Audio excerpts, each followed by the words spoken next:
So hi everyone. So we are talking about watches here. If you have seen my other videos, what I've said was that for refs, for the primitive data types, like we don't have to define anything, and it watches it. But let's say when we have the objects in the inside this refs, right? That time we have to define something called deep true. But in case of reactive, things were not like that. It automatically tracks each changes automatically without defining the deep true. Okay, now in watch, let's see how the like if I call it as anatomy of watch. This is how the anatomy of watch is. So we define watch like this, then we define the x is nothing but the source, which can be a getter also, and then we have the new value and then the old value. This is how it gives. Okay, now what I will do is I will just try to show you one more example of this. So this one is, let's say, uh, if you can see from the top, the x is basically the ref. That's how we have defined it. Now if you see, for what I say, for this of reactive instance, if we, this won't work because we are passing the number to watcher. Yeah, so this won't work. So make sure to handle this. That's why we have something called getter in the source, the to handle this such situation. So I'll just try to go back to the sfc playground. So I've created some examples for you, so I can just show you the ones which I wanted. Okay, so let's see. Whenever we have a watch with the source, and what I have done here is x. If I show you, this is the watch with source.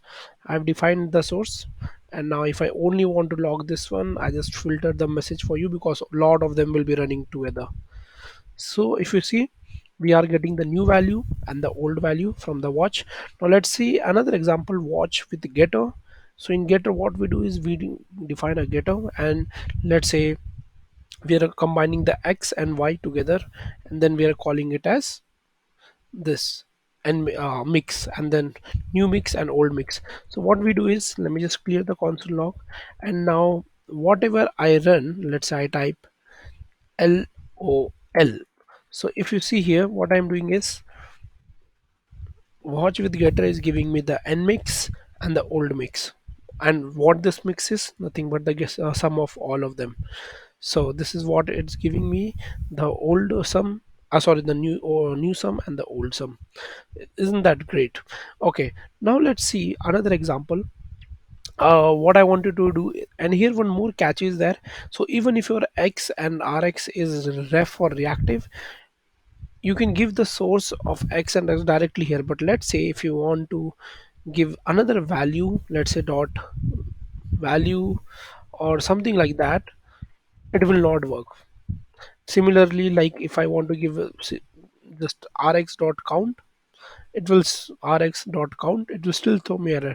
Now to handle such situation, we have the getter here which we pass, and we tell okay, this is what you have to look into, and then we will, it will be reactive.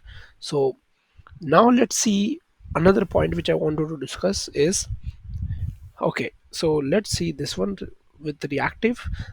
There is one more catch here, which we have to remember is, let's say I change a value here.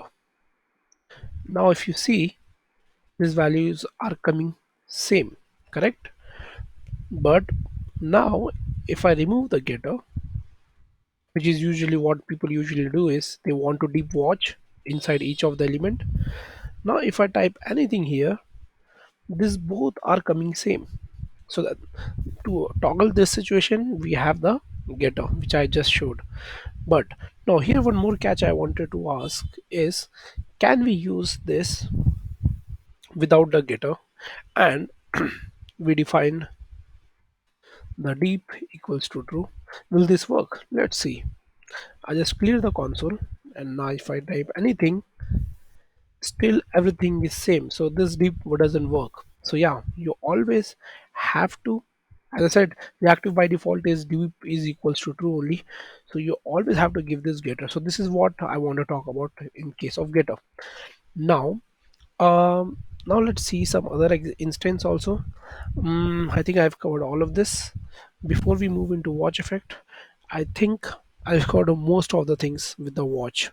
And the new value is equals to old value only when you give directly the source. Okay, so yeah, so if I give this the other value, it's count. I think we have completed most of the watches part. So in yeah, so next thing is the eager watcher, which I wanted to discuss. So let's say there are times when you don't want the watcher, like currently the watch by default is lazy. By lazy I mean it only runs when it finds a side effect. Okay, so what we do is let's go with this example only. So let's say we want this to toggle immediately, right?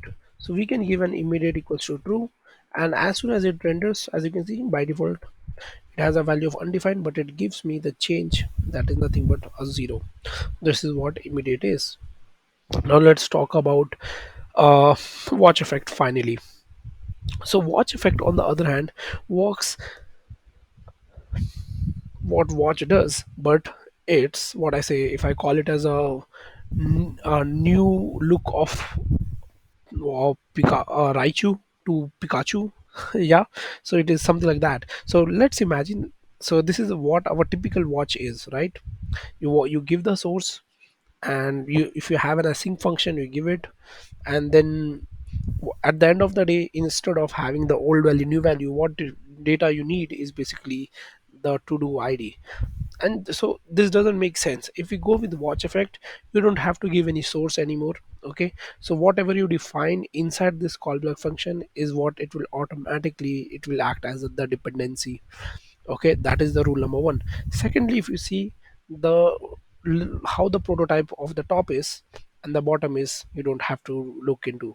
And the third is, you don't have to by default define immediate equals true, because this will run or like immediately directly. Okay, now thirdly, now fourth point if I would like to add here is that if you see, we as we saw that we don't want need the old and new value here also. If you want, you are directly fetching, you're directly hitting this to do id and you're directly getting it.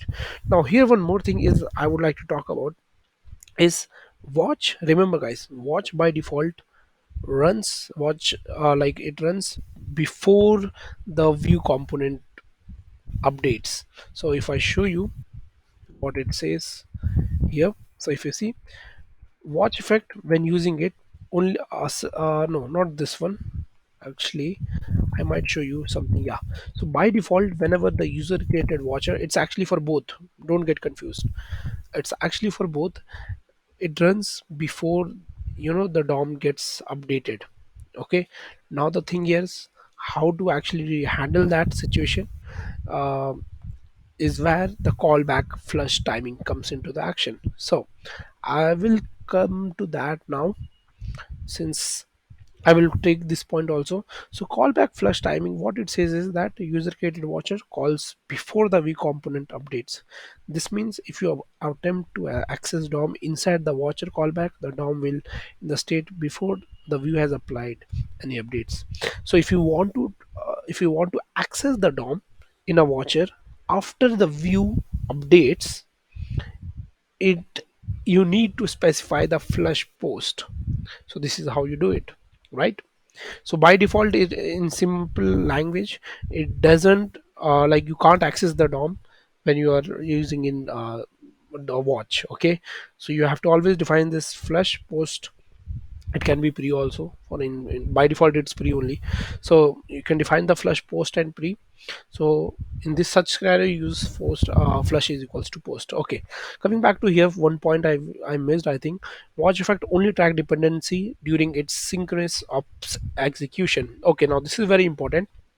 Whenever you give your callback as async, so the first level it fetches, like since it runs synchronously execution, so it checks what is the first what I say properties, and which is act as a dependency. So it defines to do id and value. Now here's the catch, the first await only. So if there's one more await here and you find you give another what I say data here for instance, like it's consuming data, it will not track that, so it will only track to do id. So this is the catch here. Now lastly what I want to talk about is callback flush timing. So by default, remember guys, whenever I think I've talked about this.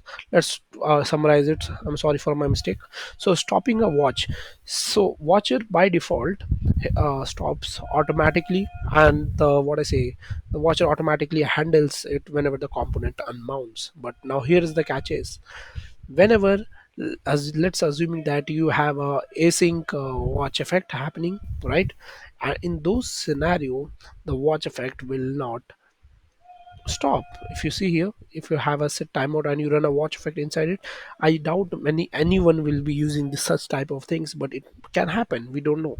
So in those scenario you have to, what I say, stop the execution. And how you will do it, you can just directly define it to a variable, any const, and then you can just do a unwatch, and you can just return that function. Yeah, so that's how you basically stop the watcher. Now in the next video we'll be talking more about this, so see you in the next video guys. Thank you.